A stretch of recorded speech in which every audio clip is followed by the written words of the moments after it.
Welcome everybody to another Voice of Nick show. We're going to be doing more Metal Gear Solid 2 prequel stories. We're on In the Darkness of Shadow Moses, which is the third of our stories here. We're about halfway through it, so we're going to continue on with what we got. But first, we got to get back to the page we were at. So we're going to flip through some of these pages here.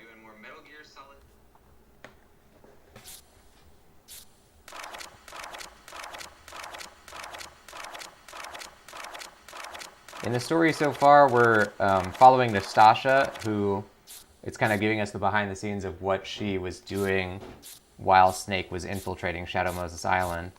And it's a lot of stuff went down. Certainly a lot of stuff went down. Let's kind of pick it up from a paragraph before where we left off. So we'll start from right here. This invisible attack would make it impossible for anyone to pinpoint the origin of a given missile, even in the event of a strike. Without a clear aggressor to retaliate against, the concept of mutually assured destruction falls apart. Without the fear of MAD, the existing rules of nuclear non-engagement would no longer apply, and the world would fall into chaos. Snake had a few things to say to Campbell after learning the truth. He knew as well as anyone that if the fact that the US had been developing a new breed of nuclear weapons were made available on the eve of START 3, negotiations would break down and the US would suffer a devastating embarrassment. Did you know about this, Colonel? I really am sorry, Snake. You really have changed. I won't offer any excuses. Snake, you've got to hear this. Dr. Emmerich broke in, ignoring Campbell. The new missiles were complete in simulation only. That's why they had to perform this exercise, to get field data that would back up their simulation results. How did the exercise go? Snake asked. Emmerich's reply was discouraging. It seems to have gone better than they expected, but I can't find any of the data. There isn't a trace of the thing on the entire network. You'd think it's backed up somewhere, but zilch. It's on the optical disc that Baker gave me. You mean you still have it? Campbell exclaimed hopefully. No, Ocelot took it, Snake replied bitterly. It must have happened when he was a hostage. Does this mean that Ocelot had known of the existence of the exercise data beforehand? This doesn't look good, Campbell murmured, deep in thought. I glared at Richard. You knew about this too, didn't you? Knew what? The small matter of this new nuclear weapon technology. Richard shrugged. If I'd told you, would you have cooperated? You probably would have tried to leak it to some media contact, and that would have forced our hand. He lifted at that. Would he have me killed in the interest of national security? Something like that, I supposed. In the world Richard inhabited, preserving secrets always merited higher consideration than human life. But I was privy to that secret now. What would happen once the mission ended? I felt a chill go down my spine as I considered the possibilities. Richard was quietly puffing on his cigarette. He had too many men with him, working for him every moment. There was no way I could simply walk out of this house. But I had something up my sleeve as well, and was not about to let myself be exploited without a fight. I looked over at my PC. The screensaver had kicked in, and the geometric patterns flitted across the dark monitor. I slipped my PDA into my pocket and headed for the bathroom to send some mail. One of Richard's men trotted over with a slip of paper. Richard studied it, and after some consideration, raised Campbell on the radio. What can I do for you, Major Ames? Campbell's voice was openly hostile, but Richard paid no heed. Colonel Campbell, I'd like you to start interrogating Naomi Hunter. Interrogate her? What are you talking about? Campbell said sharply. There are suspicious points about Dr. Hunter's background, as you've heard. I have therefore sent one of my men over there to talk to her, but she seems reluctant to cooperate. Richard lit another cigarette. But she's taking a nap, Campbell insisted. Actually, she's not. What? In reality, she's been taken into my agent's custody. How dare you? Campbell barked angrily. Richard was unfazed. If, as Master Miller charged, Naomi Hunter has falsified her identity as a If, as Master Miller charged, Naomi Hunter has falsified her identity and is in communication with the enemy, there are serious repercussions. I trust you understand. Foxdie, Campbell groaned. Foxdie? This was something new. The mission was like an onion, with layer after layer of secret intent. She won't talk to my agent. She may have to talk to you. Find out from Naomi who she is and what her objective is. Absolutely not. I don't take orders from you, and I'm having Dr. Hunter freed immediately. What makes you think you can do such a thing? Replied Richard, exhaling a cloud of smoke.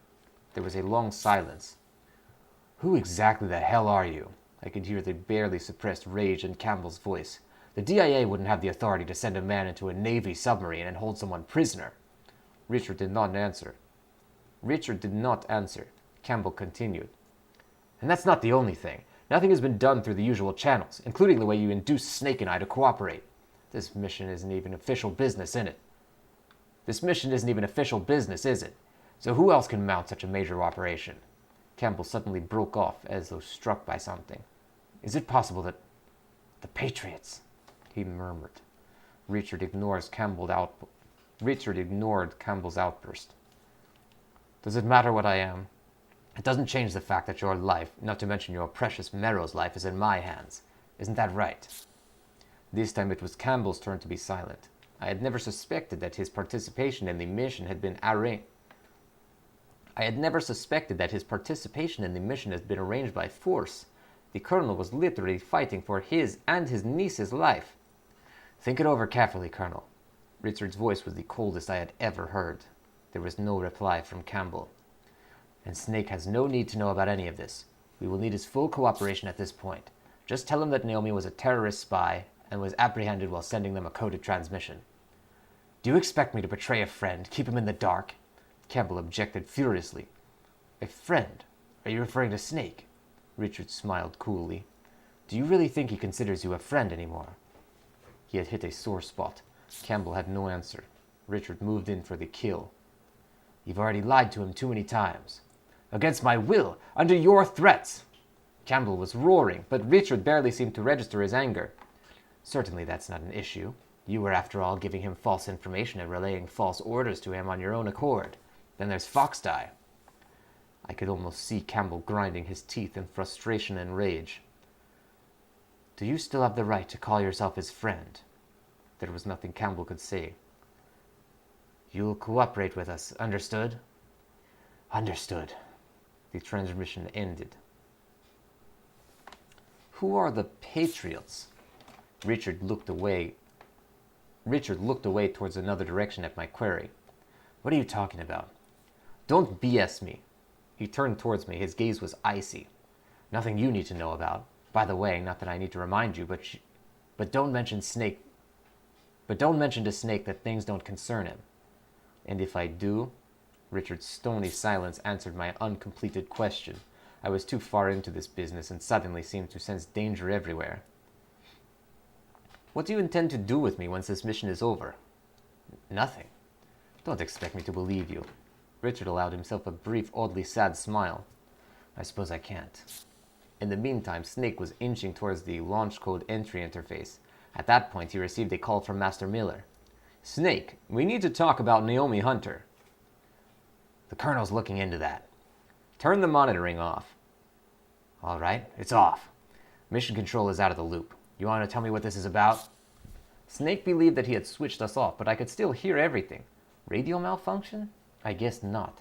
Someone had made sure that nothing could get past mission control ever. I had a more than good idea who that someone was. But Master Miller obviously did not. Sorry about that. I didn't want Campbell to overhear. What is this about? Snake repeated.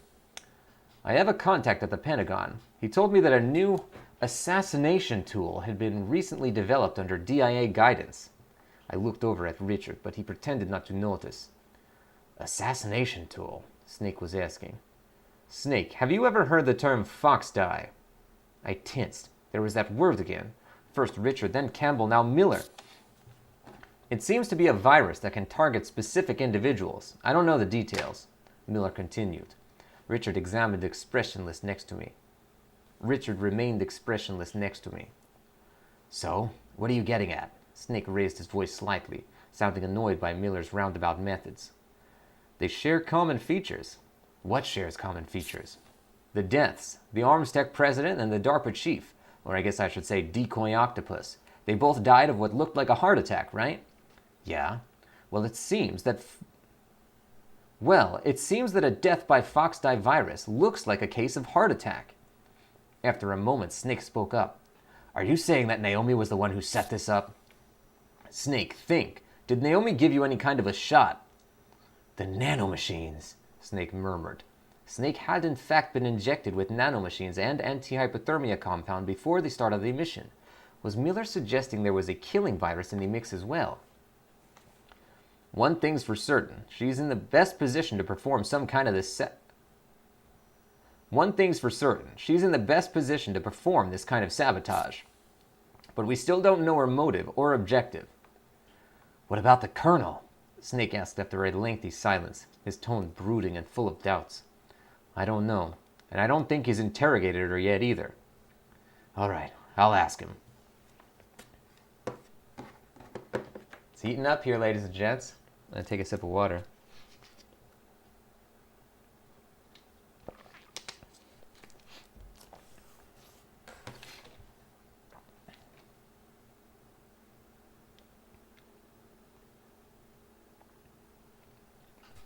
Once he was off the radio with Miller, Snake called up Campbell. Colonel, any new developments with Naomi? I've just had her taken into custody. What? Snake said incredulously. She was sending a coded transmission to an Alaskan location. I don't want to believe it, but she's definitely one of the terrorists. Campbell sounded anguished. Are you sure? There's very little doubt. She's being interrogated right now. What kind of interrogation? I don't want to resort to force, but we don't even have... That's interesting. That was a different word in the game. He called it sodium pentothal in the game. I remember that. And he said, I don't want to resort to the rough stuff, is what he said in the game. I don't want to resort to force, but we don't even have any thiopentothal on hand. Let me know if you learn anything. Unaware of the nanomachine... Oh. Unaware of the machinations behind this latest development, Snake ended the communication. I longed to tell him the truth, but knew that Richard and his men would never allow that to happen. Despite his growing doubts, Snake continued to penetrate deeper into the hangar. He had almost reached the code interface when a call suddenly came in. Snake, can you hear me? It's Naomi. Naomi? Snake exclaimed in surprise. What are you... Richard tensed and leaned forward. I managed to get another transmitter. The Colonel and the others haven't noticed yet. Naomi whispered rapidly. Naomi, is it true, what the Colonel says? Yes, but not everything I told you is a lie. Some of it was the truth. Her voice was sorrowful. Who are you really? I don't know. I don't know what my parents looked like, or what they were called. I bought the name I used, the whole identity, with hard cash. Remember I told you why I was so fixated on genes? That was the truth. Because you wanted to know who you were. That's what you said. Yes, I don't know what I am. My ethnic background, age. Naomi. There was a pause before Naomi started speaking again in a rush. I was picked up in northern Rhodesia in the 80s. I was an orphan. Rhodesia? During all the guerrilla warfare? Zimbabwe used to be a British colony, you know. There was a sizable Indian population there then. Maybe that's where I got the color of my skin, but I'm not even sure about that. Naomi, why dwell on the past? If you can understand who you are now, isn't that all that really matters? Understand what I am myself. No one could ever understand me, least of all myself. Naomi's voice was suddenly defiant. I was always searching for myself alone, until I met my brother, and him. Your brother? Snake asked. Yes, Frank Yeager. What did you say? Snake was taken aback. He was a child soldier too. He found me almost dead of starvation in the bank of the Zambezi and fed me from his own small ration of food. Child soldiers. It is not rare for children to participate in war as combatants in many of the most conflict-ravaged regions of the world. This is especially true for those developing nations where minors account for the majority of the entire population. A harsh regimen can and does turn innocent children into the most brutal of soldiers. In many cases, various drugs are used to numb the natural fear response. The result is...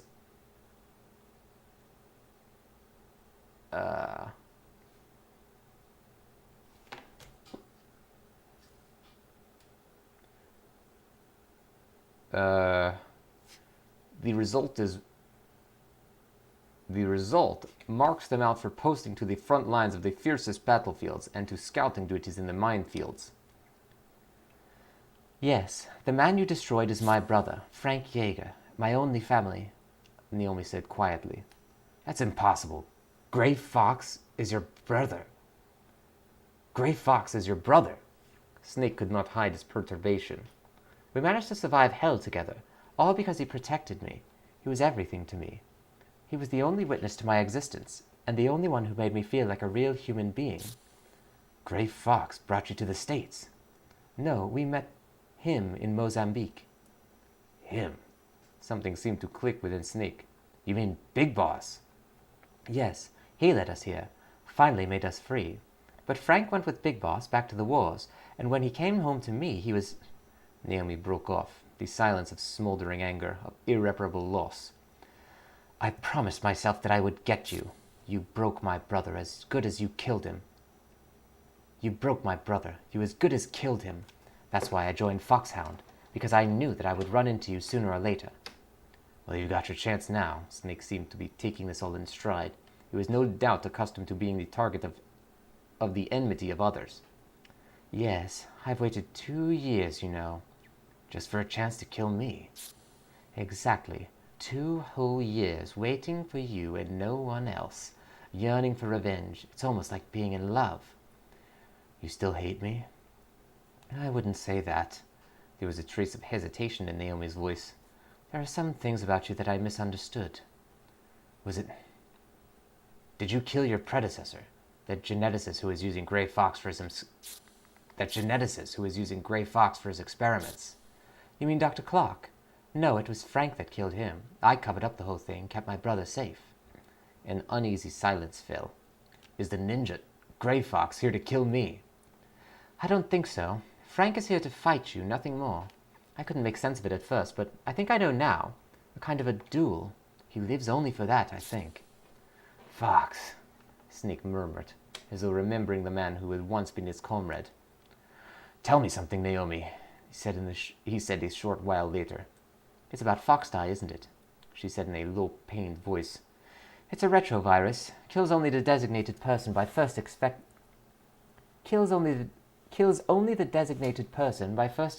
the macrophage. Foxdie is engineered with an oxygen chain that responds only to a specific DNA pattern. The oxygen is what recognizes the target DNA sequence? Once the recognition oxygen responds, Foxdie repurposes the macrophage's cellular structure to create TNF-alpha. Naomi had regained her old calm as she fielded Snake's question. What does that mean? It's a type of cytosine, a peptide that triggers cell death. The TNF-alpha travels through the bloodstream to the heart, where it binds to the receptors of the cardiac cells. And that causes a heart attack. The affected cells undergo rapid apoptosis.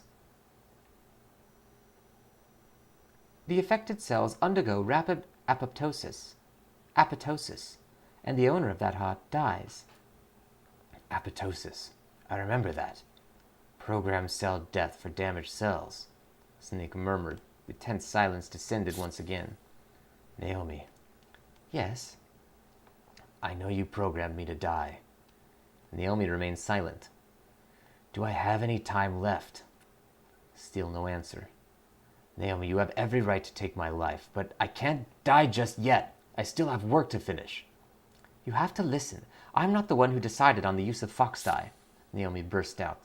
Not you. Not you? It was a part of the mission plan to infect you with Foxdie. I wanted to tell you that. Naomi broke off, then suddenly made up her mind to continue. I'm not being honest with myself. Naomi. What I really wanted to tell you was, Snake, Naomi was struggling for words when suddenly a male voice barked behind her. Freeze! Step away! No! Naomi cried out sharply. She must have been spotted by one of Richard's toughs. I could hear the sound of a scuffle over the radio. Snake! With that last gasp, Naomi faded out of earshot. Naomi! Snake called out, but it was Campbell that answered him. Snake, I can't permit you to communicate with Naomi. What are you talking about? She's officially out of the mission. What did you do with her? How is infecting me a part of the plan? Colonel, let me talk to her. I can't do that, Snake. She's been confined. Colonel, you sold me out, didn't you? I could hear the rage in Snake's voice. Don't waste your energy thinking about things you can't change, Campbell said, his voice carefully guarded against any emotion. Stopping Metal Gear is your first priority. Don't forget that. I can't believe Naomi was Gray Fox's foster sister, Richard murmured bitterly. Are you happy? You know who she is now, after all. I wouldn't say that. Richard's expression was complex. She said she wasn't the one who deployed Foxdie. I decided to risk putting out the feeler. Richard said nothing and told me everything I needed to know. It was you, wasn't it? Yes. I was taken aback by his ready admission. Foxdie was one of my projects. And Naomi was a top-notch professional. The Foxdie research had hit a brick wall when she pitched herself to us. She'd somehow heard that we were looking for a genetic engineering expert. As soon as she joined the team, the project took off in a major way. Richard paused, then plunged ahead. I assigned her to lead the development effort. When the virus was finally engineered, it was she that named it Foxdie. What I thought was dedication to the work was actually thirst for vengeance. She didn't let that slip, not once, he murmured ruefully. I knew what his relationship had been with Naomi when I studied his face. You were seeing her. She was using me, he corrected and gave a hollow laugh. At that point, one of his men came tearing over. After an urgent whisper, Richard's face grew grim. What happened? Master Miller wasn't Master Miller. Richard was visibly shaken. What? The man I sent to investigate Miller just reported in. He found Miller murdered in his home up in Alaska. Who was it we were talking to then? But there was no one who could provide an answer to that question. Around the same time on Shadow Moses, Snake had finally made it past the enemy's defenses and suddenly re-encountered the Oh, hold on a second. No one who could provide an answer to that question. Good. Around the same time on Shadow Moses, Snake had finally made it past the enemy's defenses and suddenly re-entered the launch code, but something was amiss. As the code was accepted, an alarm was triggered. Launch code entered, an electronic voice intoned. All systems ready. Stand by for missile launch. Snake stared around him aghast. No, I just overrode the launch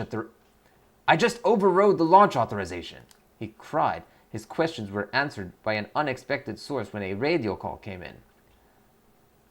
Thank you, Snake. It was Miller, or rather, an imposter who had taken the murdered man's identity. The launch preparations are now complete.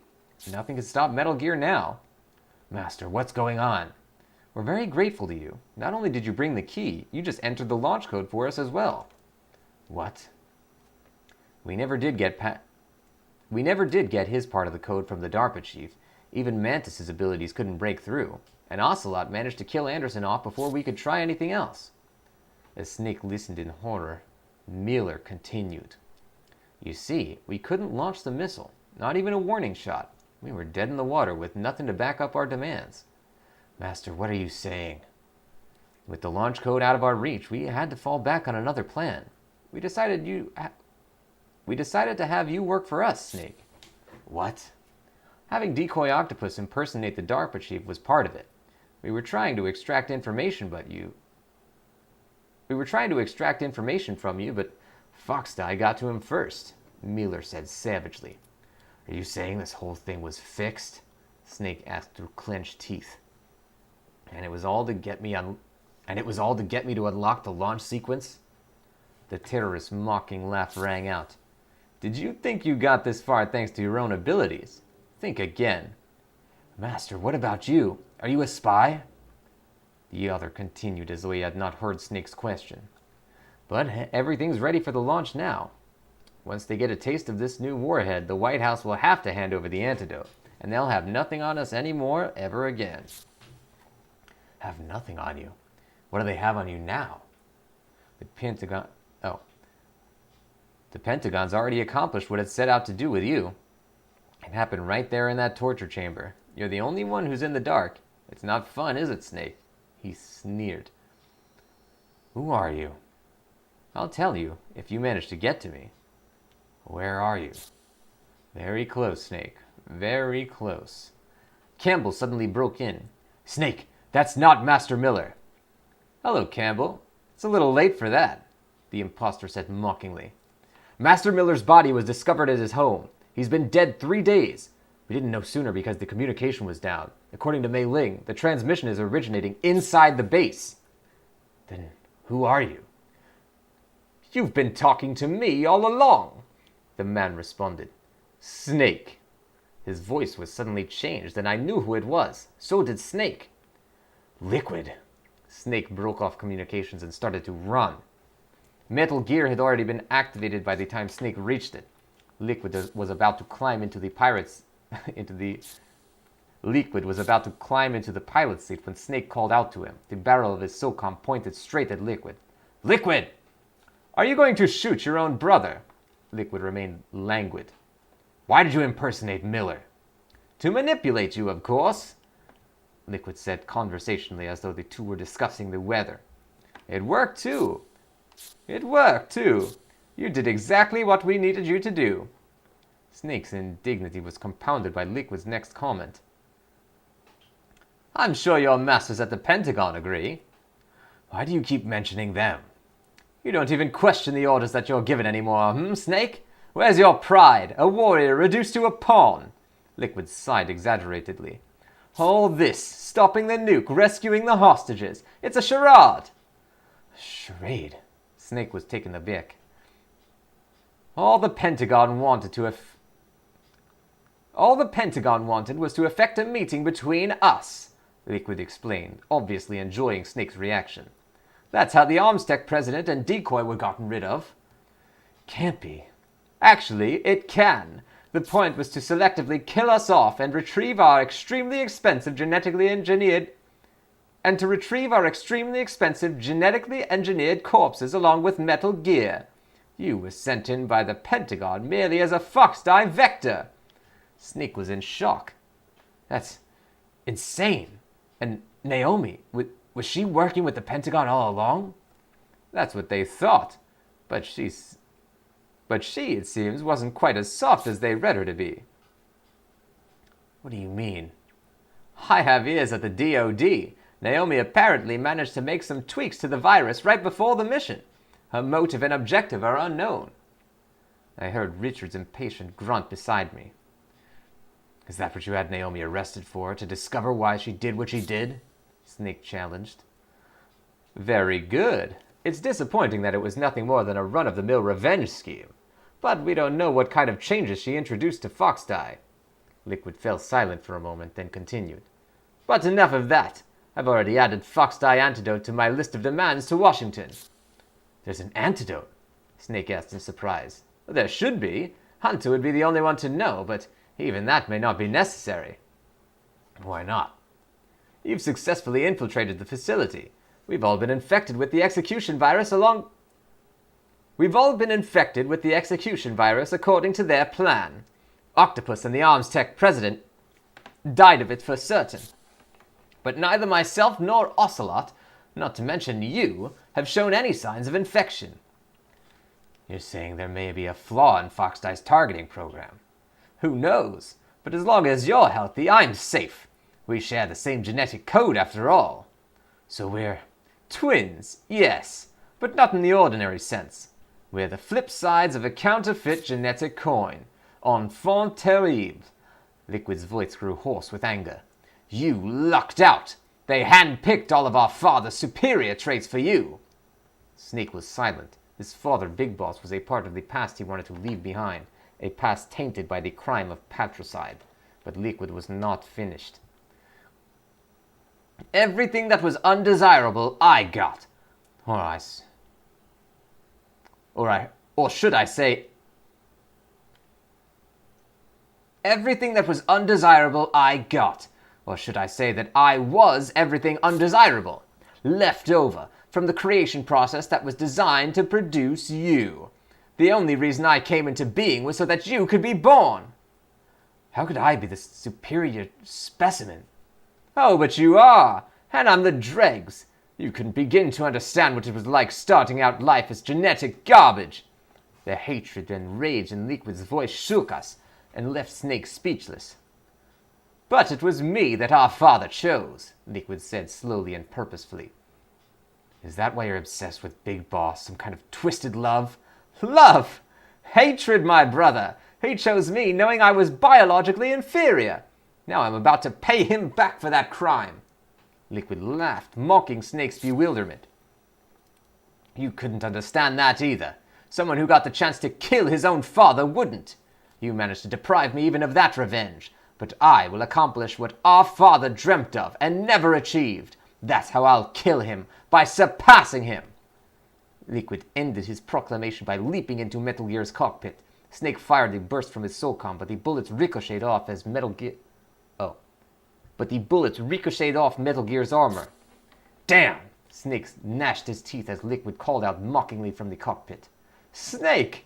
Count yourself lucky. You get to die by the greatest weapon the world has ever seen. It's the least I can do for my brother. Metal Gear, already in activation mode, started to stir. A high-pitched noise like the whine of a turbo engine began to sound as Liquid's voice boomed out of the amplifier. I'll give you an advanced showing of what the rest of the world will learn soon. That the 21st century will belong to a devil they don't know. That's a good line. That wasn't in the game. That the 21st century will belong to a devil they don't know. Metal Gear struck at Snake like a living thing. Its state-of-the-art composite armor was virtually impregnable to all but high-yield explosives like heat, high-explosive anti-tank. But Dr. Emmerich had advised Snake to take out the ray dome and knock the sensors offline in a bid for survival. Snake struck again and again, but he was fighting a difficult battle, given Metal Gear's immense firepower and agility. Finally, one of Metal Gear's huge feet lashed out towards Snake in a crushing blow. It's time to die, Snake! Liquid called out. The foot hit the floor with a deafening crash. Snake, however, had escaped. Someone had pulled him out of the foot's path at the last second. Get out of here! Get out of here, now! The voice was a familiar one. Gray Fox! Snake cried out. The ninja, or rather Gray Fox, launched a fiery arc toward Metal Gear, destroying the ray dome. The tank froze in confusion for a second, and Snake and the ninja found cover during that brief lull. Why, Fox? Why are you helping me? I'm a captive, Snake. Death is my prison. You're the only one who can release me. Gray Fox replied, his voice clear and sane. Fox, don't involve yourself in this business anymore. Think about Naomi. She's destroying herself trying to avenge you. Yes, Naomi. You're the only one who can stop her, Snake urged, but Gray Fox's reply was discouraging. No, I can't. Why not? I'm the one that killed her parents. Gray Fox's stark words stunned Snake. I was just a child myself, and I couldn't stand to kill her too. I took her with me because it was the only way I could think of to assuage the guilt. I raised her to satisfy my half-baked conscience, but she gave me the love and respect I didn't deserve, called me her brother. Fox. We may have looked a little like a happy family, but I was terrified every time she looked me in the eye, that she would see the truth. Tell her for me, will you? Tell her that I'm the one who took her family from her, not you. Many former child soldiers are permanently traumatized by their horrific war experiences. It was possible that Gray Fox's compulsions, whether it be taking in his victim's orphan child or returning again and again to the battlefields with Big Boss, had its roots in this childhood scar. There you are! Oh, wait a second. It was possible that Gray Fox's compulsions, whether it be taking in his victim's orphan child or returning again and again to the battlefields with Big Boss, had its roots in his childhood scars. There you are! Liquid called through Metal Gear speakers. A concentrated volley of Vulcan cannon fire followed, the rounds closing in on Snake and the ninja. It's almost time to end this, Fox cried. I'll slow him down. Fox! Before Snake could stop him, Gray Fox leapt out into the open and went for Metal Gear. We could hear the roar of Metal Gear's Vulcan cannon. Gray Fox's reinforced skeleton gave him a faster reflex, and he dodged the volley, but the next second his body had been plucked up by Metal Gear's massive jaw. "Fox!" Snake's shout reverberated through the hangar. Metal Gear's engine revved louder, and Fox's reinforced skeleton creaked audibly. "How long will his bones hold out, Snake? Are you going to abandon him?" Liquid taunted, but Fox was far from dead. "A cornered fox is one of the most dangerous animals." Laser fire burst from Fox's right arm, and Metal Gear's radome exploded. Liquid was now blind, since Metal Gear's cockpit was completely sealed from the outside. "They didn't give you a fox rank for nothing, old comrade, but this is where it ends," Liquid's unamplified voice called out. He had apparently discarded the cockpit hatch to use his own eyes and ears in lieu of sensors. The next thing we heard was an explosive crash. Was Grey Fox now under Metal Gear's foot? My fear was confirmed by the ominous and unmistakable sound of Fox's reinforced exoskeleton creaking under pressure. At the same time, we heard Fox's gasping voice. "Finally, I can finally die, and with you as my witness. After Zanzibar Land, they took away the fight from me. I wasn't dead, but didn't feel alive. So futile. For such a long time. But finally, it's over." Fox's voice was down to a whisper now. "Snake, we're not just tools for politicians and generals. All I did with my life was fight. But at least it was my choice. Goodbye, Snake."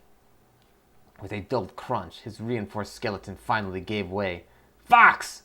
Snake screamed. Liquid laughed. He was a fool. It was over the moment he begged for death. He ground Fox's battered corpse underfoot with Metal Gear, then bellowed. "Do you get it now? You can't protect anyone, let alone yourself. Die!" Metal Gear's Vulcan cannons roared into action, but with all sensors offline, the fire lacked its previous accuracy. Robbed of his own friend and comrade, Snake gave free rein to his rage. Taking up a Stinger missile launcher, he fired at Liquid, sitting exposed in his cockpit. It was a direct hit. Even the composite armor could not protect against a shell that penetrated into the cockpit itself. Its piloting system destroyed, Metal Gear abruptly spun out of control and pitched toward the ground with a deafening screech. A massive explosion followed seconds later. Snake, caught in the blast, was bodily thrown across the hangar and knocked unconscious. Snake, caught in the blast, was bodily thrown across the hangar and knocked unconscious.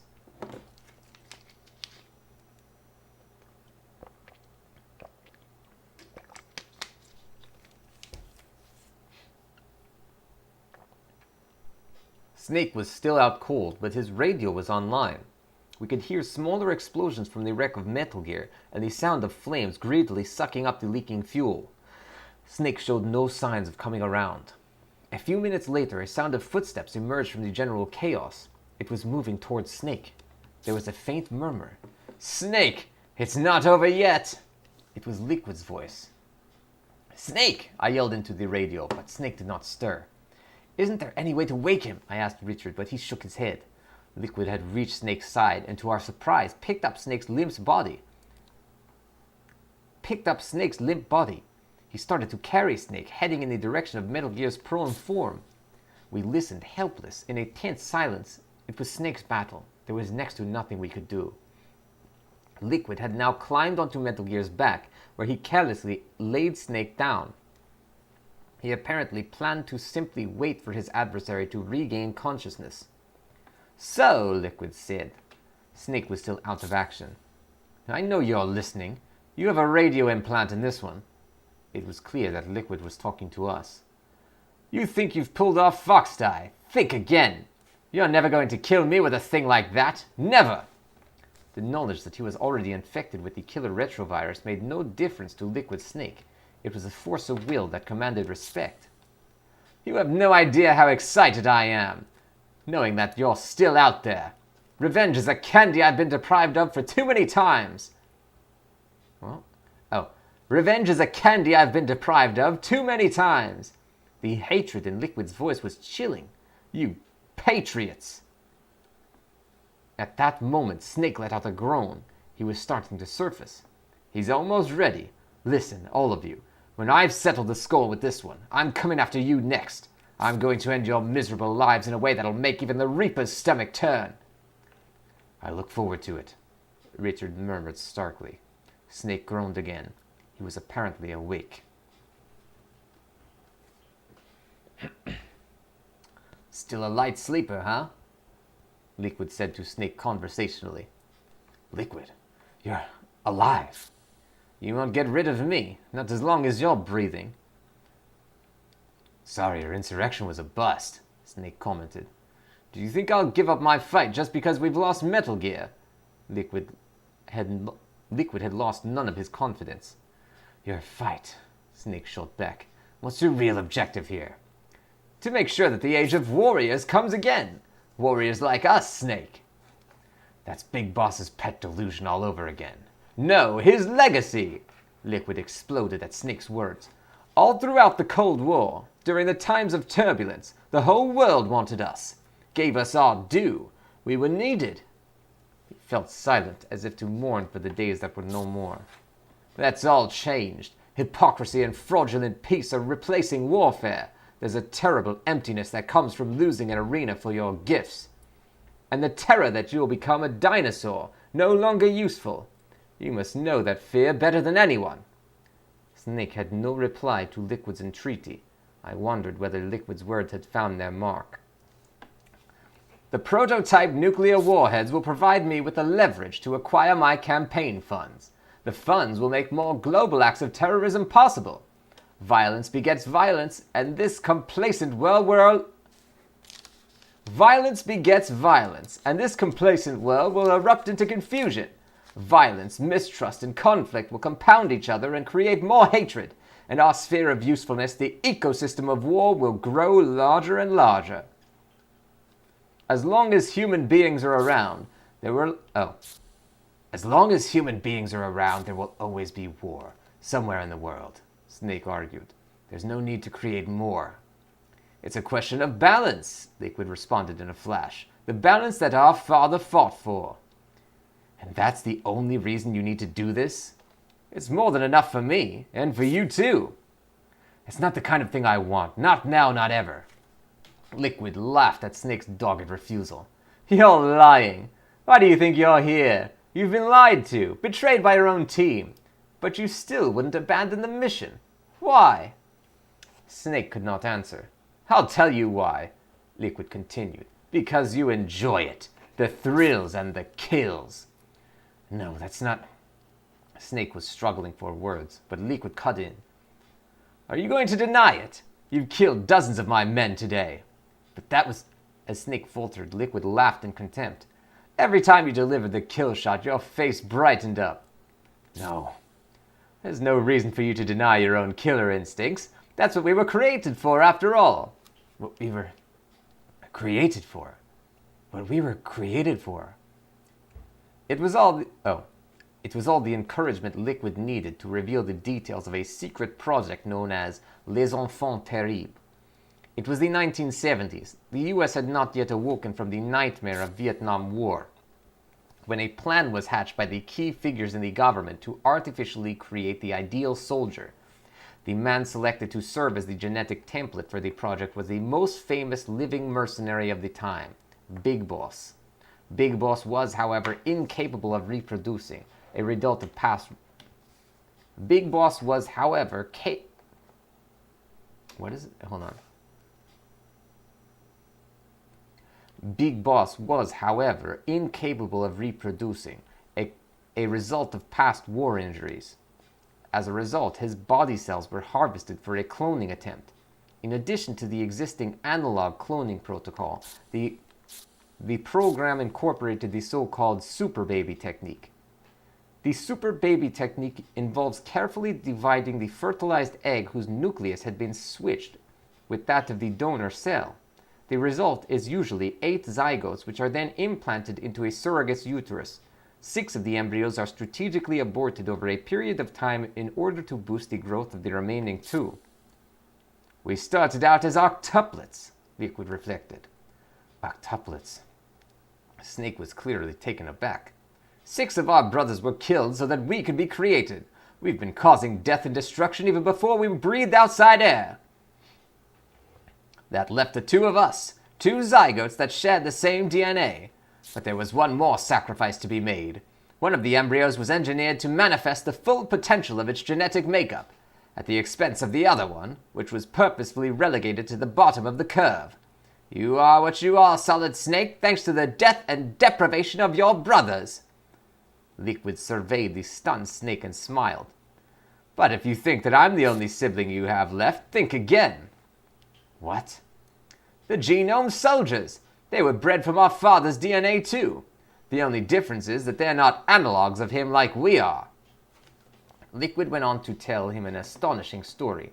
The Human Genome Project, concluded late last century, the Les Enfants Terribles project, and the intensive study of Big Boss's genetic samples had led researchers to many of the secrets of the so-called soldier genes. The isolated traits for initiative, discipline, and other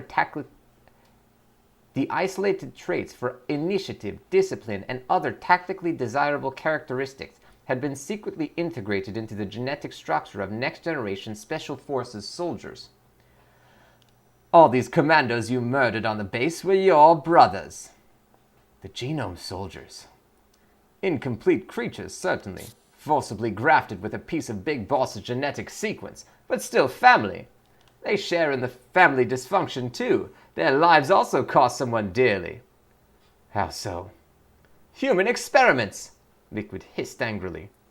According to Liquid, the military had secretly started treating its men with the soldier gene when the 1991 Gulf War broke out.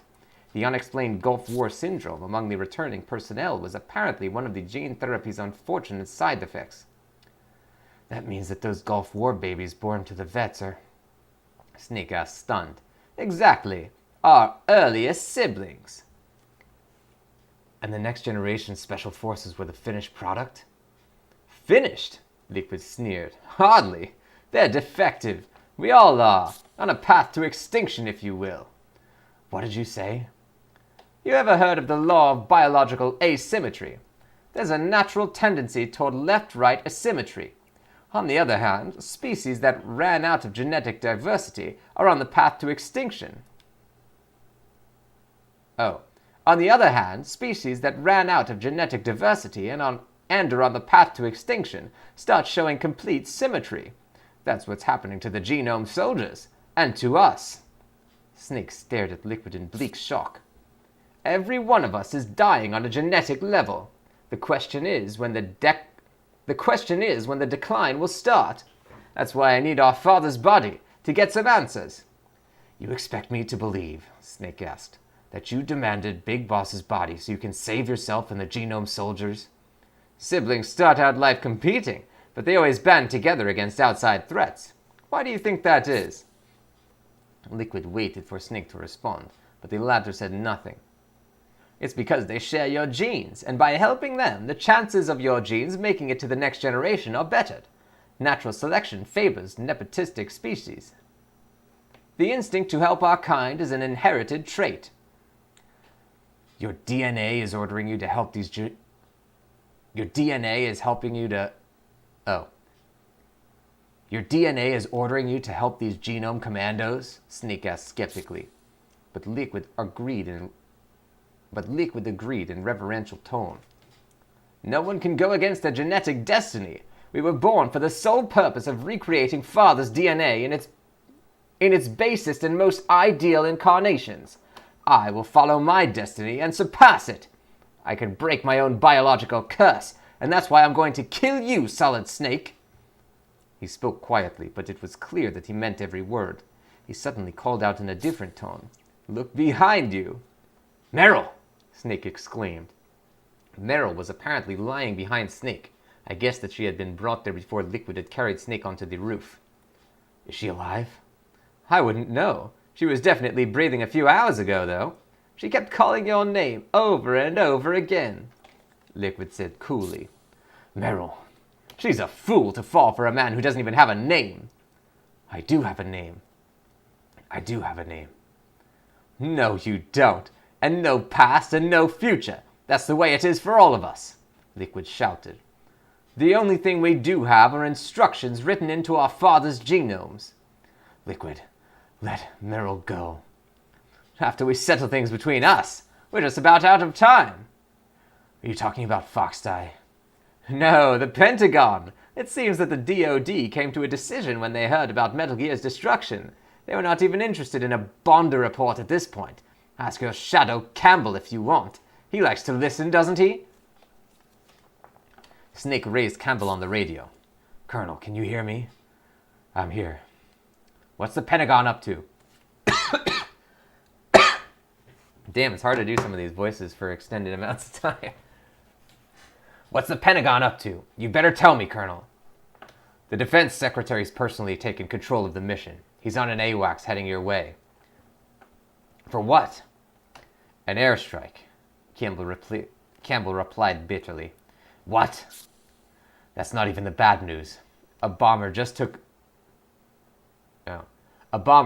off from Galena AFB. It's carrying the B-61-13 surface-piercing missiles. Christ, Metal Gear's already been destroyed. Snake raised his voice. Doesn't the Defense Secretary know that? He knows, but because of Naomi's betrayal, he no longer has any faith in Fox-Die's effectiveness. Your taking out Metal Gear means that the threat of nuclear strike has been removed, and he's free to ensure a direct and complete cover-up of the whole affair. By blowing up all of the evidence and everyone who knows anything sky high with a nuclear bomb? Snake finished angrily, but Campbell's next words were unexpected. Don't worry, Snake. I'll halt the airstrike. What? It may be a technicality, but I'm still the field controller on this mission. If I call in an order to halt the strike, it should wreak enough havoc with the chain of command to buy you some time. Use it to get out of there. Richard called one of his men over and muttered an order. There was little doubt that it was for Campbell's arrest. Snake and Campbell, ignorant of the roomful of ears who were listening in on their exchange, were still talking. Colonel, you know what would happen to you. It's all right, Snake. But you should know something. There was a top-secret internal investigation being conducted into Foxhound these past few months. Merrill was transferred out to Shadow Moses the day of the insurrection as a hostage to ensure my cooperation. What a... Snake broke off in disgust. Now go, Snake. Are you sure about this? You'll lose everything you've worked for. I'm sure. And this way I get to keep the things that are really important, and that I would otherwise lose. Colonel. All right, I'm putting in an order to halt the strike. This is the point of no return. What the hell? Campbell gasped. It seemed that Richard's men were trying to restrain him. The only thing we could hear over the radio was gunshots and unintelligible noise. I was once again a helpless spectator of a life-or-death struggle. Mei Ling burst in abruptly, as though she had seized a microphone. Snake! Mei Ling, what happened to the Colonel? I don't believe this. Tell me what's going on. Snake, the Colonel... Mei Ling's voice was lost in the shower of static before she could reveal more. Instead, an unfamiliar male voice started to speak. This is Jim Houseman, Secretary of Defense. Roy Campbell was just relieved of duty. Let me talk to Colonel Campbell. He's been arrested for compromising national security. He'll be charged with treason. That's insane. No, it was Roy Campbell who was insane if he truly believed he had any real say in this mission. You... Snake was seething, but Houseman went on nonchalantly. The nuclear strike will go forward as planned. The sea will take care of what little there is left. It's what the president wants. So this is an executive order? The presidency of the United States is a very, very busy job. Let's just say that I take full responsibility for this strike. How are you going to explain to the media why you dropped a nuke on American soil? Don't worry, there's a cover story ready. A band of terrorists took over the Shadow Moses facility and were extremely careless with their nuclear missile. You'll be killing your own genome commanders, all the researchers too. Donald is already dead, Houseman suddenly said with genuine sorrow in his voice. So you didn't plan on killing the DARPA chief after all, Snake asked. He was my closest friend. And the rest of the poor bastards stranded here aren't. So to hell with them, is that it? That depends. If you transfer the contents of the optical disc over to me, there may be room for negotiation. What disc? Snake feigned ignorance, but Houseman was not so easily put off. The disc that contained the full exercise data. Donald was supposed to personally bring it back. I don't have it. That's unfortunate, Houseman said calmly.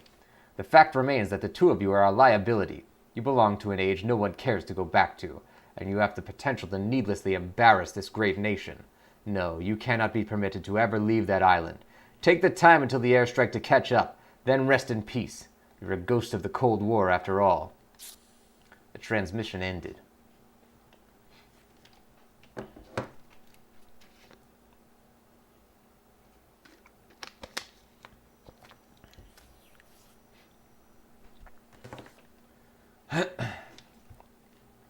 So, there's no way out for either of us.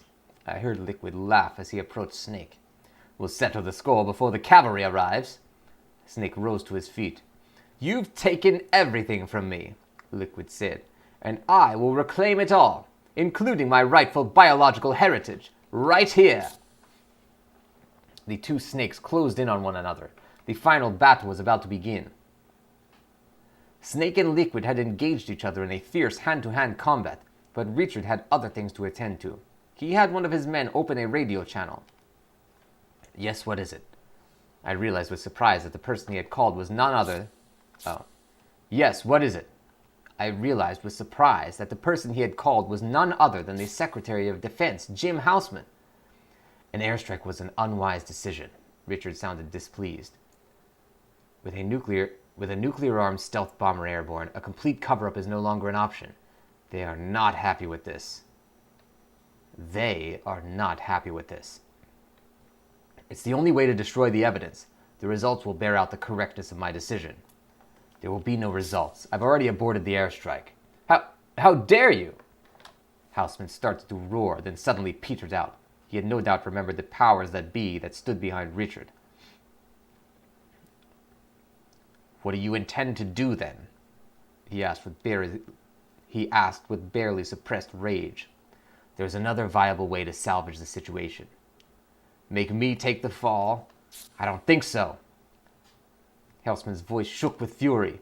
Richard sighed exaggeratedly. You don't think so? It seems, Mr. Secretary, that Colonel Campbell is not the only one who truly believed that he had any real say in this mission. What are you saying?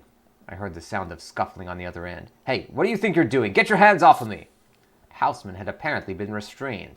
It was exactly the same scenario that played out during Campbell's arrest. You have several choices, Richard explained with something resembling pity.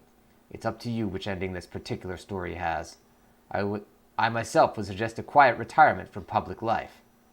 You'll pay for this, Ames, I swear to God. Houseman spat out as he struggled vainly against his captors. Personally, I don't condone rough measures. I hope you'll come to the same decision. Richard ended the call. The transmission from Shadow Moses was still active. Liquid's dying scream tore through the speakers. Looks like things are wrapping up nicely over there, Richard murmured. Richard cleared all of the personnel out of the study. We were now alone. I could hear Snake and Merrill over the wires. It seemed that he had succeeded in rescuing her in time. Now the question is, what am I going to do with you? Richard said as he turned away from the radio. The time had come for me to make my move. I walked up to my computer. This machine has been recording everything that went on in this study and relaying it out to a remote location. Once there, the data was immediately backed up on an optical disc. It was no bluff. It was just a more covert version of a real-time remote conferencing system. Because of my work, I frequently must acquire information from such unsavory types as black market arms dealers and mafia members who specialize in plutonium smuggling. The records were my standard insurance policy. I've already sent a message to the collocation administrator. He'll give the disk to my media contact if he can't get in touch with me by a certain time. That had been the mail I'd secretly sent from my PDA earlier. If anything happens to me, the contents of the disk will be all over the world. But Richard was unfazed. I started to feel apprehensive as he calmly lit another cigarette. You mean this disk? He took out a shining optical disc from his inside jacket pocket and slid it into my PC's drive. A few quick clicks of the mouse and the playback started. I stared at the slightly grainy footage, horrified. The audio seemed overly loud in the silent room.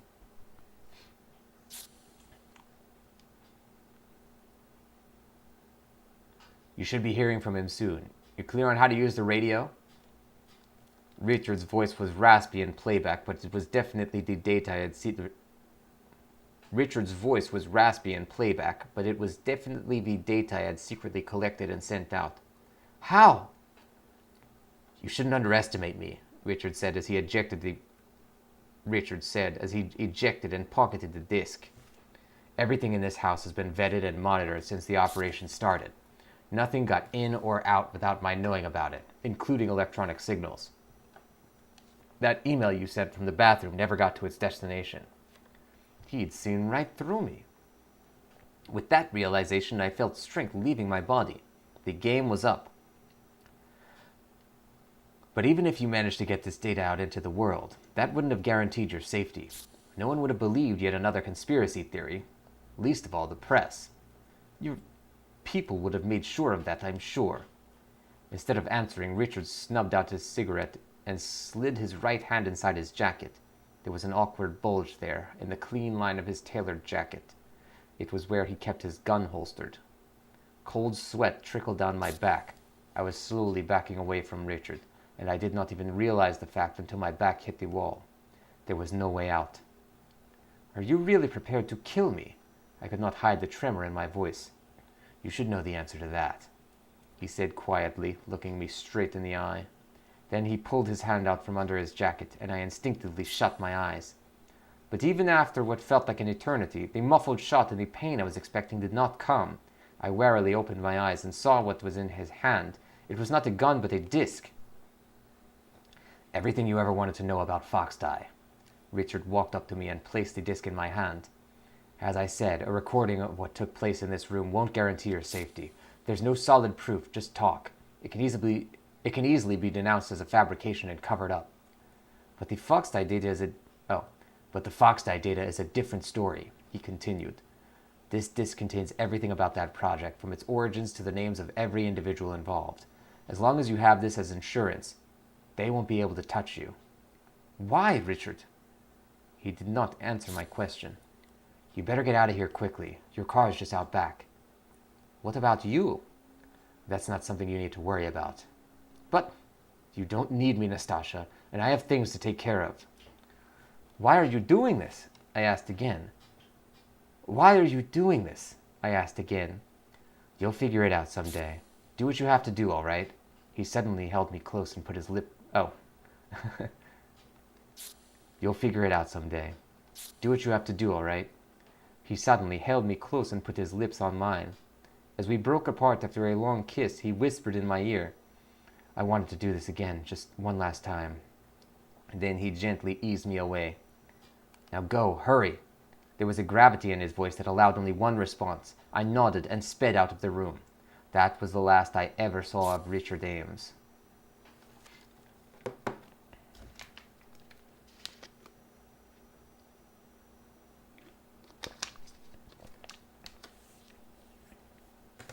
After I fled from California, I went into hiding.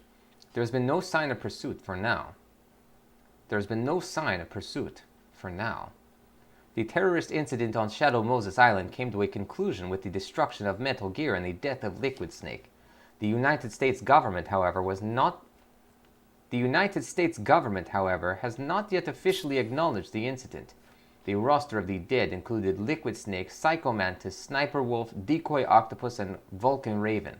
Revolver Ocelot's body was never recovered, but his personnel file was closed with the notation "Missing in Action." Foxhound had, in effect, been decimated. The survivors from the Next Generation Commando Unit were all removed from the Pease AFB in New Hampshire, ostensibly for training. As far as I know, they remain prisoners there to this day.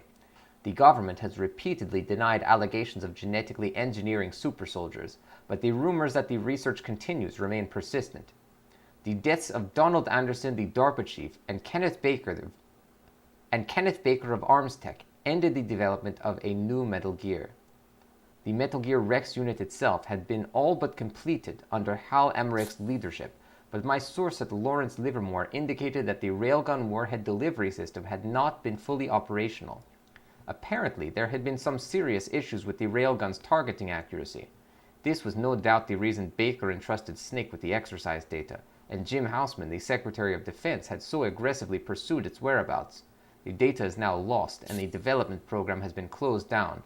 I dare to dream that the new nuclear delivery system will never see the light of day. A few days after the incident, I heard on the news that Houseman had shot himself. The suicide was attributed to a temporary nervous breakdown related to job stress. Supporting statements from family and subordinates were widely aired.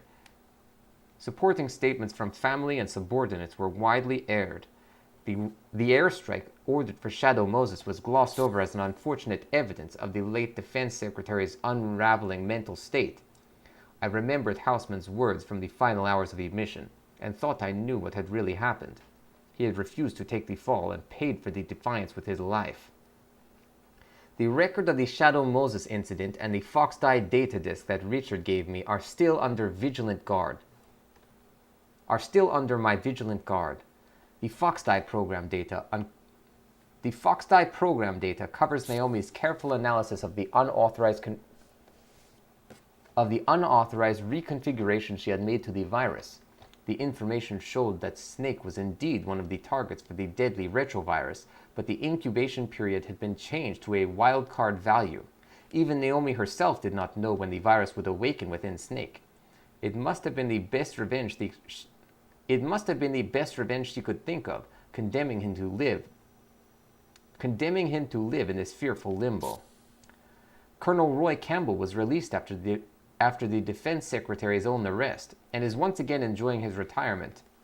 Mei Ling also made it safely out of the mission, and is back in academia. Dr. Hal Emmerich did not return to Armstech following his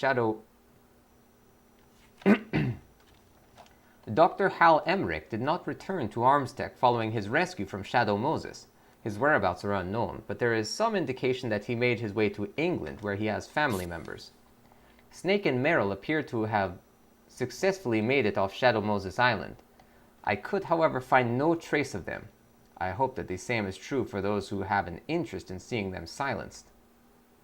Naomi Hunter was formally taken into custody after the event's conclusion. 3 weeks later, as she was undergoing debriefing in a certain facility, she escaped.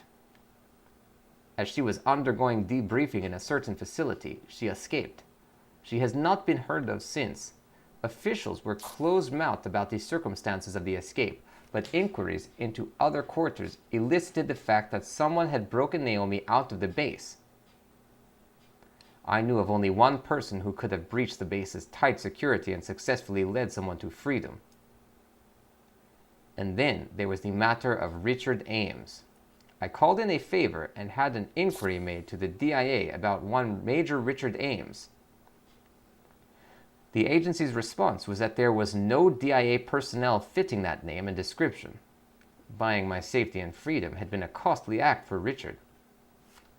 It was then that I decided to go public with what I knew. By exposing the conspiracy, I may be putting myself in renewed danger, but I am through with being a spectator, an objective bystander. The powerlessness I felt watching Snake's solitary war on Shadow Moses has been a bitter wake-up call. And this time, I am determined to make a stand. This is my war now. To tell the truth about what happened on that island. That is my responsibility and privilege as a survivor, and a cause for which I am prepared to give my life.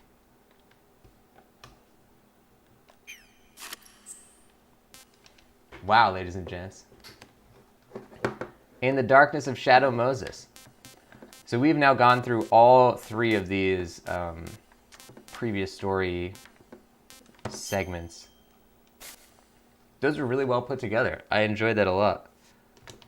And so this one was the review of In the Darkness. This one was like a guy who tried to break into Shadow Moses Island because of In the Darkness. And then we actually read the book itself, In the Darkness of Shadow Moses. Good stuff. It's probably for the best that you guys couldn't see the page counter when we were going through that, because it's sort of daunting to see the number of pages when you're going in. But just for your reference, the shocking conspiracy behind Shadow Moses, the one where the guy sneaks into Shadow Moses in the fish costume, that one was 129 pages long. And, you know, it's not like actual book-size pages because it's the size of a TV screen, but still, decently long. And In the Darkness of Shadow Moses was 324 pages long. And of course, if you're sitting in a video game, it's a very hard sell to be like, all right, let me sit down for 324 pages and just read this. And I assume that's why they didn't include this in the remaster, because probably not a lot of people actually like engage with this content. But I always really enjoyed these stories, and I think that I'm glad that we read them for this one. So thanks, guys, for joining in our Metal Gear Solid 2 prequel story segment.